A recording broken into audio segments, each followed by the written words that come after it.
Hey, you are listening to the Monetize, and I want to kick us off with a quote that I recently read on X. I tried to find who the source was. I think it's by a guy named Rob Wiblin who has a podcast called 80,000 Hours. I haven't listened to it, but I did find this quote really powerful, and it goes to something that I've been passionate about my whole career, especially when helping others. Here's the quote. But the truth is that very few people are highly agentic.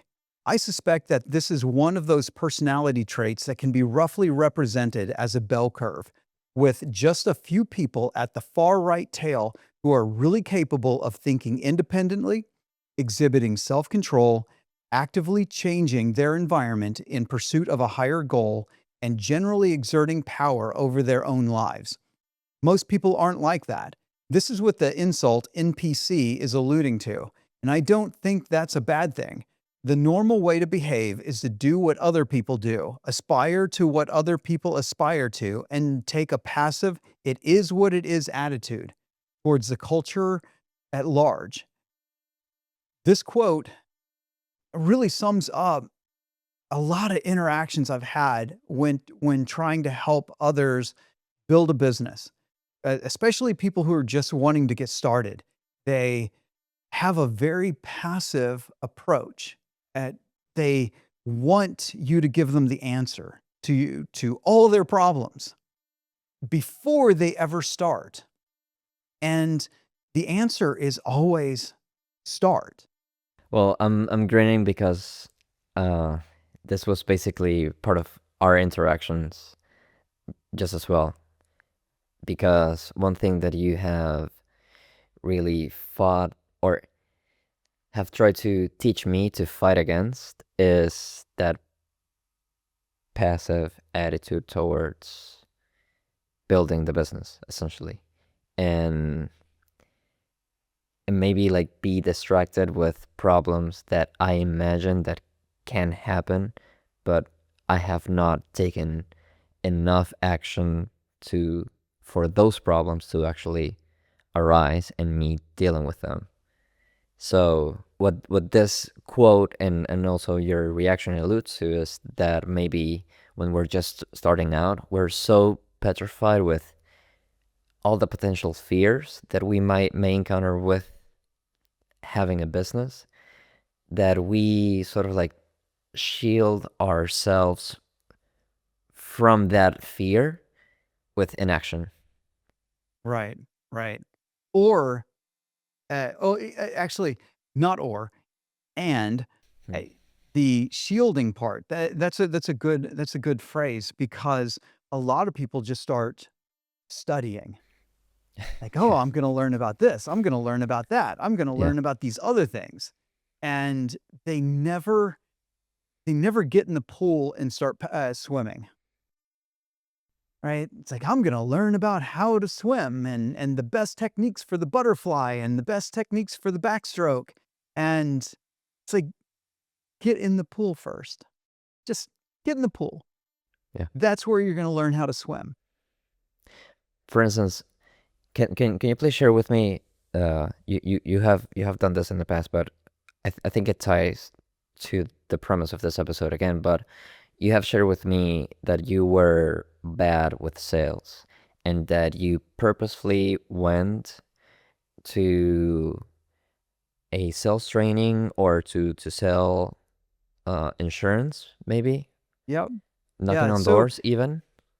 yeah, I did. I I failed in my first business where we did a bunch of technical work. We did a lot of marketing. We did all kinds of things. But the one thing that we sucked at was making the sale. So the company didn't make any money. This was in the early days of the internet. It was the dot-com era where people were just trying to get eyeballs to their website. And that's what I was doing, getting eyeballs to my website. But they weren't buying. So when that finally collapsed and I had to shut everything down, I took a hard look at myself and realized I did not know how to get a customer. Sure. And I was like, okay, what's the best way to get a customer? Sales. And I looked at all the sales jobs that were available in my area. And I called them all and I asked them, like, what's your sales training like? Or do you just stick me out there and I have to figure it out?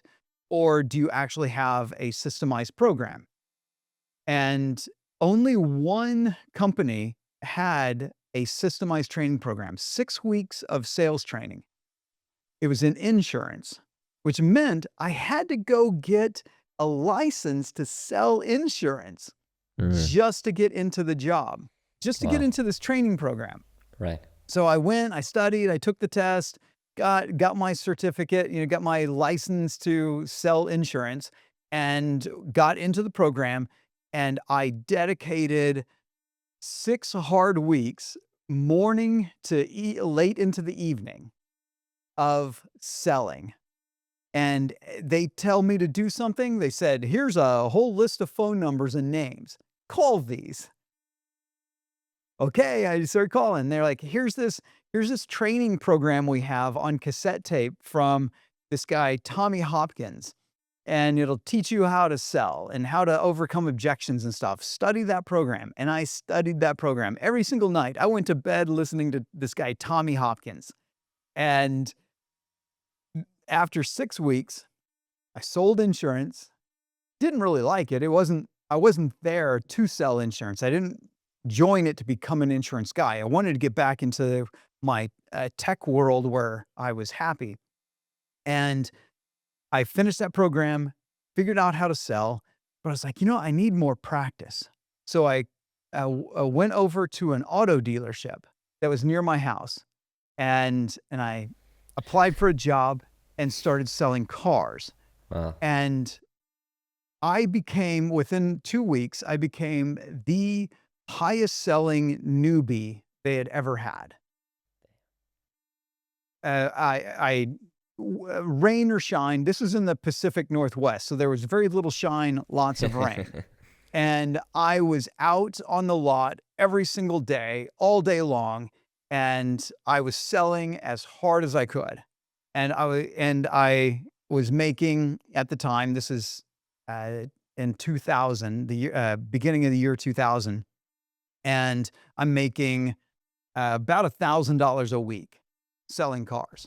Hmm. Didn't know what I was doing, just went in full force.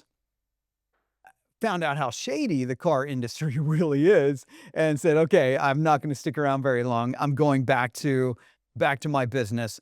And I started consulting with all of my clients, past people that I knew. And I started writing ads because at the same time I was doing all this, late into the evening, I was studying uh, copywriting, which was how to sell in print. Right. So I was learning to sell face to face with another human being, build some rapport, and get their needs met. And then I figured out how to do that in words. And then I started selling that to everyone that I knew in the tech world, and built an ad agency out of that activity.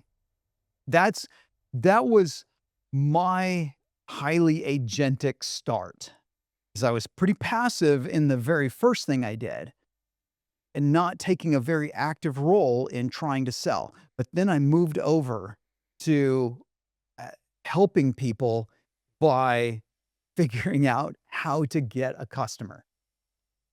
That was my start. Yeah, and with being highly agentic, I think one thing that I really highlight from that story is that you were able to identify the reason why that first business failed and how hardcore you were on taking action into that. The point where I am with Lumen and my business is that since I pivoted from a platform like Upwork, where most of my sales were quote unquote like inbound, meaning Right. I had gotten to a certain point where I was highly positioned inside the platform that people were actually reaching out to me.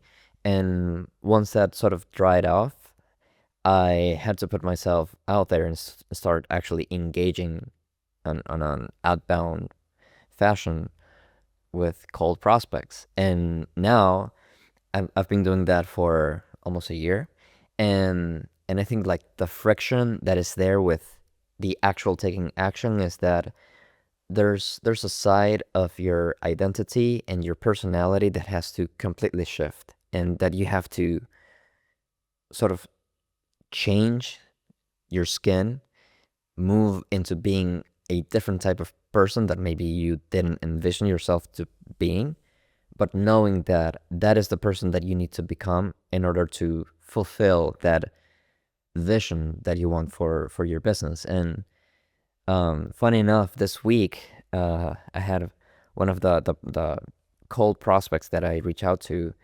He said, "Oh well, I figured out that you were going to do this in one point or the other.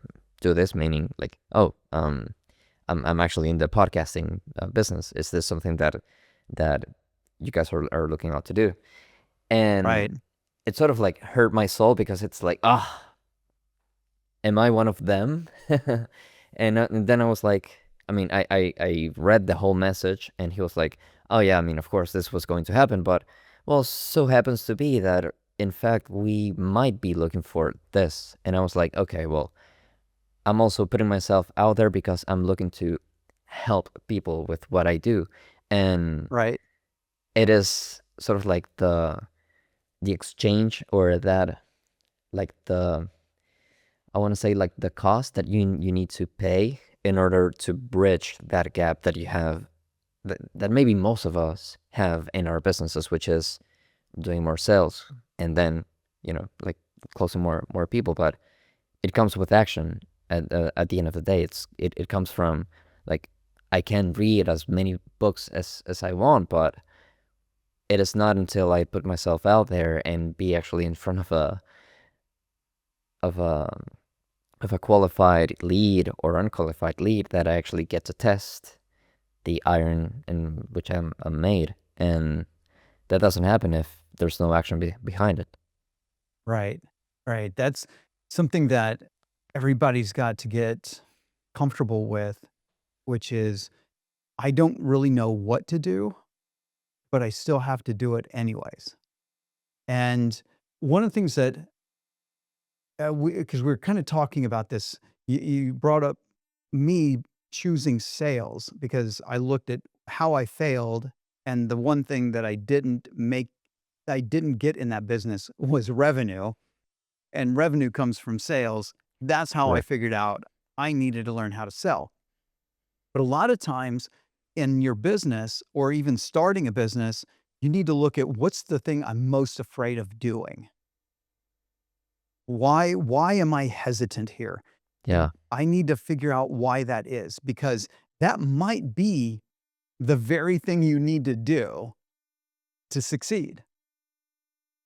I've seen it over and over again. People resist a thing in their life, and that thing ends up being the once they finally take action on it, the thing that launches their success over and over again. So coming back to this quote, Tim, in this quote, we have this part that says, who are really capable of thinking independently, exhibiting self-control, actively changing their environment in pursuit of a higher goal, and generally exerting power over their own lives. Unquote. This Yeah. also ties into, well, being like an entrepreneur and taking up all of the risk that comes with it. But I, I, I want to know, like, what risk are we talk what do we talk about when we talk about risk and the action that comes with taking risk? Okay. So first, let's talk about those elements of being highly agentic. Uh, these are necessary to be successful as an entrepreneur because there's no one making you do anything. You get up in the morning, you are in charge of your whole day, no one else. And if you don't do the things that are necessary for you to do, you're not going to succeed. This happens over and over again where you hold back on what needs to be done that day, which could be I need to generate leads, or I need to make some sales. I need to fire an employee, something that you're holding back on. The more you resist what you're required to do in life to build your business, you're going to end up failing or just never achieving the potential that you have. And like the most highly agentic person out there is probably Elon Musk.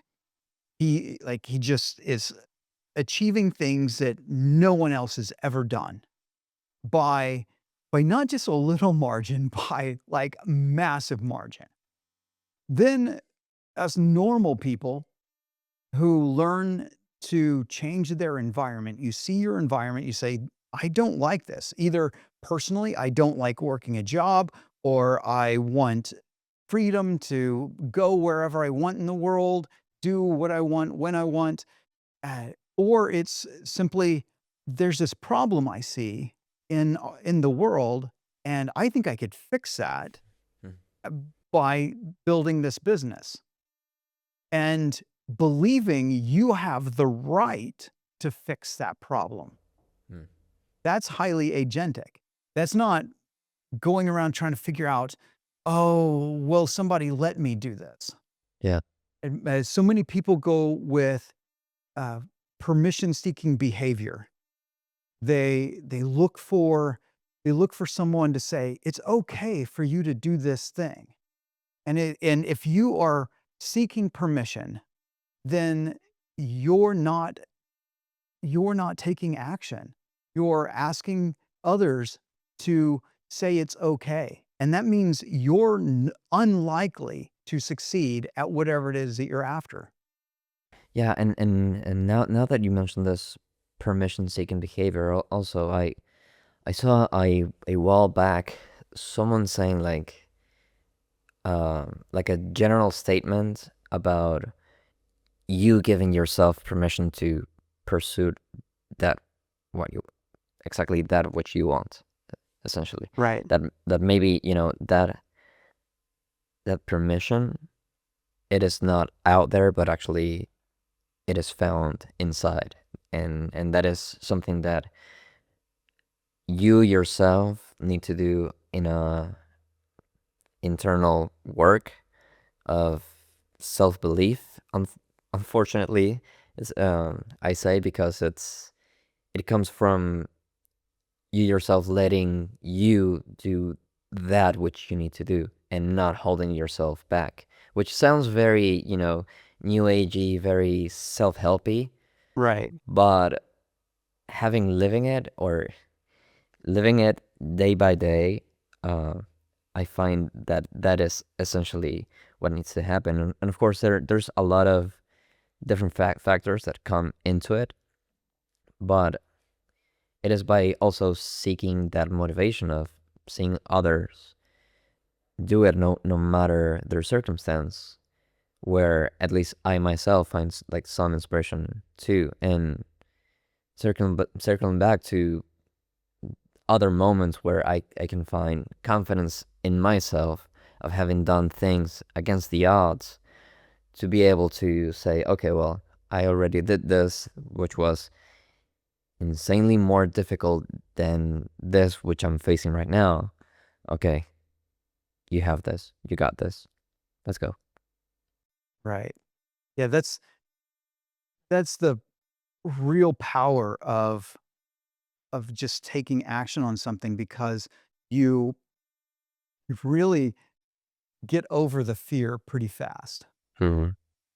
And but here's the thing for anyone listening. It's like, okay, you keep talking about taking action and getting overcoming fear and you got this, you got this, bro. Uh, which you do. Yeah. But I can't. But I heard this so much when back in my early career when I first started helping people build online businesses, and I came up with the 3 Ds: death, dismemberment, and destitution. So anytime any one of the students in my program would bring up some excuse as to why they weren't taking action, and I would say, okay, on the 3D scale, how likely is this to kill you? Well, it's not going to kill me at all. Like it's all I'm doing is buying some ads. Like Yeah. it won't kill me. Okay. Will it dismember you? Will you lose a hand in the process of doing this thing? And the answer is no. Nope, I'm not gonna get dismembered. Okay. Then what are we really afraid of? Are we going to become destitute? It's like, well, I'm just buying $200 worth of ads. Like, no, I'm not going to become destitute. I will not be thrown out on the street because I can't pay my bills. So then the three worst things that could happen to you are off the table. Okay? So now what's stopping you? What's stopping you now that the three worst things that could possibly happen in your life are not possible? And what did they answer to that question? If there was any I'm answer going to at all. look like a fool. I'm going to be embarrassed.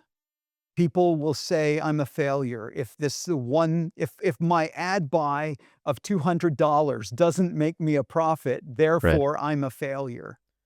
It's like, no, you're not. You just tested a thing. Hmm. You're in the learning phase. Hmm. A baby starts standing up for the first time and falls over. That Right. baby's not a failure. No one goes, man, that baby's a failure. That baby can't stand up. Yeah. No, you encourage the baby. You go, yeah, great, do it again. Yeah. And so I figured out that I was kind of that cheerleader when someone I was working with was afraid to test a thing because they were afraid to be embarrassed by not doing it well, not succeeding at it. It's like doing something for the very first time and you are requiring yourself to succeed. Yeah. How crazy is that? Yeah. And so I started just being a cheerleader. It's like, okay, we took the worst things off the table. So Right. now it's all ego. It's all ego from here on out. So let me cheer you on, pump up the good side of your ego, and let's kind of negate, push down the bad side of the ego that's telling you that you'll be a failure if you don't succeed on the very first time you do something. Yeah, and also you sort of what you do there also. I mean, you Tim, on that example that you just gave me, is put a different context to what those actions that they're about to take is essentially. Because if I see myself on the shoes of someone who's going to launch a campaign, and that campaign might fall flat on its face, then I might shield myself from the fear of feeling like a failure, essentially. But failure in the context that you have put it has no place when you're just doing things for the sake of learning. So this just popped in my head, and I'm the king of tangents. I want the audience to get in on something as I tell you, because I've not told you this. Okay. The reason I asked you to be my co-host for the Monetize, Mm-hmm. didn't tell you, did I? I suspect a couple of reasons, but go ahead. So one of the things is we have a company together called Lumen, Right. and I want to see it succeed. And one of the things that you talked about was, I want to do a podcast to show people like we're a podcasting company. Right. Yeah. That was one of the things you kept saying. And I said, it's not good marketing. Mm-hmm. It's not the best use of your time. I would rather you do educational material and show people that you're good at making podcasts for people Yeah. and not so much trying to be good at being a podcaster. Right. But then I started thinking about you getting better at creating content. Mm-hmm. And because I'm having you make content for Lumen. Yeah. Like, dude, like put out some videos, put out some shorts, like Yep. put out some reels. And then I thought, okay, what if we did this as a podcast? I'm already going to do this podcast one way or the other. And I would love to have a co-host, mostly to keep me on track. And having you come in and doing this, everybody watching, everybody listening, they're getting to see you learn how to do a show from the guy sitting behind the mic, not the guy who edits what comes through the mic. Right. And it's a hard skill to learn, isn't it?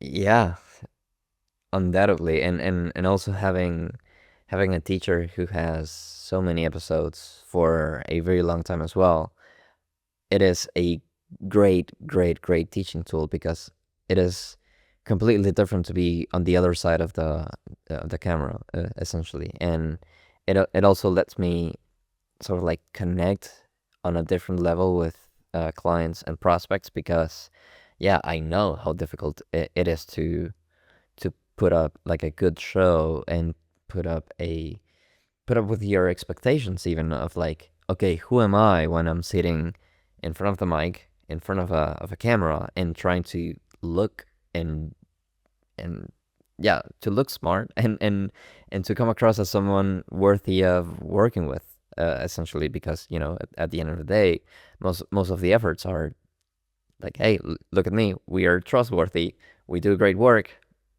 let's talk. Right. And one of the things that I was suspicious about is that is this maybe a way of Tim um making me do more content? And indeed it is, but also I'm enjoying it a lot because let's say that you're like the airplane and I'm like the controlling guy, like, okay, well, then we sort of like need to go here, need to go there and stuff, and it's like it is a very, very good learning curve also for me by just taking action with someone who helps you take action as well and holds you accountable too. I think that is something that is very, very important as being like an entrepreneur, and especially maybe you can give me a little more light on this, but being an entrepreneur nowadays, there's this quote by Hermosi that he says that never has been a time that's so easy to succeed than now, because the bar to achieve success, quote unquote, it is much lower, or it is easier to get there than it was 20, 30, whoever knows how much time ago. Right. He's 100% correct. It is so much easier to build a business today. It's also highly distracting today because there's so many different ways you can build a business. There's so many different things you can do to get known. And the advice I've always given first, and I said this earlier in this episode, is you have to do the thing that scares you. Hmm. Like, it's been a while since I've created content, and I have to get back into what's it take to do a show? How do I keep moving a topic along that engages the audience? Because somebody's either watching this or they're listening and they're waiting for that thing that is going to make their life better. That's why they're listening. And I have to essentially fail every episode. Like that's literally what I'm doing. Every episode, I'm failing at being a great show, but I'm going to be better on the next one. Yeah. And I'm willing to look like a fool to an audience because the the audience, someone in the audience right now is a future client of mine. I don't know who that person is. Hmm. And they're going to watch this, they're going to listen to this, or they're going to listen to hundreds of episodes, hopefully. And they're going to become a client. And I need to be able to get better at reaching them. And so I'm just going to put the content out and get better over time. That was and I say this because it was what I was scared to do, because I hadn't been making content for a while, and I used to make some pretty decent content. And now I'm doing it again, and it's like, "Oh, wow, I'm sucking at this. Like, this is so hard." And, like, why I feel like a newbie. Well, because I kinda am. And getting over the thing that you're scared to do that one first. But then you figure to actually succeed because of all the distractions. There's this guy, Clay Collins. I can't remember the software company that he ended up building. I think Lead Pages, maybe. But he used to have a blog about starting an online business. And he came up with the 5 1s, which is probably the best thing he's ever created, was the 5 1s, which were you pick a one niche, you now I'm like trying to remember it exactly. One niche, one product, one marketing channel, and you're going to do something else for one thing, and then the fifth one, I know I'm butchering this, Okay. and then the fifth one is you do it for 1 year. Right. And I'll have to, like, in the show notes, find the link to that somewhere. It's probably on, like, archive.org, out there somewhere. Right, maybe. Yeah. But if you do this for 1 year, you just pick the one thing. I'm only gonna do one product to one target market, and I'm gonna have one sales channel, I'm going to have one, marketing channel, and I'm just gonna do that. And I'm gonna do it for a solid year, every day for a year. So maybe you figure out, like, I'm pretty good with Instagram content. Hmm. Okay, I'm going to learn everything I can about creating content and turning content into customers on Instagram. I'm gonna do it for a year. Right. Maybe it's not, maybe Instagram isn't actually the best place for you to get customers. That's not relevant yet. What's relevant is you have some place to start, and you're just going to do that one thing. And now, so yeah, it was like, so you have your one way of getting customers, prospects coming to you. You need one sales method.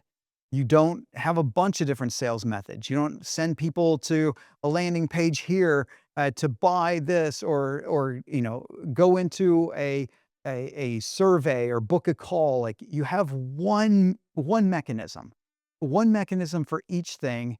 Those 5 things. Do that for an entire year, and you will end up with a working business at the end of that year. When you look at the distractions, you go, "Oh, maybe I should get on X and Right. start shit posting on X." And that and it's like, "No, no, don't do that. Stick with Instagram. You're working Yeah. on Instagram. Yeah. Don't go anywhere else yet." Well, After 1 year, you can add getting on X, or you can add doing Google Ads, or you can start doing Meta ads, like whatever it is. After you excelled at the first one you picked, that's when you're allowed to start adding new things. yeah, and one thing that I really value about this vision also is that something that you said there about it may not even be like your best selling or marketing channel that you choose or method, but it is by repetition of in getting that volume of saying like doing content or talking with prospects, even though they're not the qualified prospects, but it is by compounding action and movement that then you essentially get better. And this is something that also a vision or a perspective that you have shared with me with LinkedIn, for instance, that I was very hesitant on hopping on because, well, it is for a long time a foreign platform for me. And you said, well, be there through a year at least. And also this perspective, it weighed differently on me because it was like a more like a compassion look on myself, even of like, okay, I know I'm going to suck during a big time, and my content is not going to be great. I'm not going to be doing the numbers that I wish I could be doing. But at the end of the day, if I'm treating it more as a, oh, this person that is reaching out, for instance, is taking action on LinkedIn and is being active here, and this is like the first landing page that these prospects see from me, then that sole purpose, it's good enough for me to be there and to get that practice, get that muscle going to keep creating content and keep reaching out to people and be more comfortable with trial and error, with failure, with being okay with the fact that it is a numbers game, essentially, with sales and revenue at this moment, at least with Lumen. Right, right. Because once you've gotten to that level, well, now you can start looking at other things. Like when you have the system for just maintaining LinkedIn, well, that gives you the opportunity to start looking at Instagram or something else as another platform for expanding your message and then getting good at that. Then it's like, and then the next thing and the next thing. This is how confidence is built. See, a lot of people are, and going back to the beginning of this, it comes down to ego, being afraid to fail and look like a fool in front of other people. And you've got to get over that just a little bit, even just a little, just getting over that because it's not one action that makes your success. It's the culmination of years of actions that create your success. And you're not going to be 100% confident in your ability to succeed on day one. Hell, I've been at this for ever now. Like I'm old. And Forever. yeah, especially in internet years. Right. Oh yeah. And Right. after all this time, like it's like there's just still so much more to know and to do. And will I be able to achieve that very next level at the types of investments I want to do? Like, will I be able to achieve that next level? And I I learned, okay, sorry, another tangent. Okay. I learned this when I first started public speaking. I used to get so anxious that I would nearly vomit before I had to speak. And I figured out, I don't know how I figured this out, but I realized like that energy that was stuck in my gut, stuck in my stomach, that was about to make me vomit was potential energy. And I needed to turn it into kinetic energy. I Hmm. needed to take it from inside and put it outside. So I just started before every talk, because I had to do this when I was in the military, give tons of talks. And before every talk, I just started just jumping up and down. And it was the fastest way to turn this all this energy that was getting locked inside. And before I was just trying to push it in, and I unlocked it in by just bouncing up and down. And then I realized, oh, this isn't fear, this is excitement. Nice. And that's what I started doing with everything in business. The thing I'm scared of, can I can I make that fear excitement so that I can continue to build my confidence? Everything transforms. Nothing is wasted. So everyone, we've shared a ton of different stories from our lives, both Tim and I, about taking action, no matter how big or how drastic these movements have been. it is all about taking action. And at least from my perspective, it is way more important to compound that movement, those actions, that over time you will actually be able to knock it out of the park, do a proper home run from the different batting practice that you have taken, no matter how those look, no matter the things that you have to put yourself to do to actually get through that fear, and turn it into excitement, just as Tim has said. And, take it from us. We are taking these small actions. No matter the experience level that we both have, we're putting ourselves out there, putting ourselves into very uncomfortable positions, but hopefully with hope and faith that things will inevitably get better in each episode.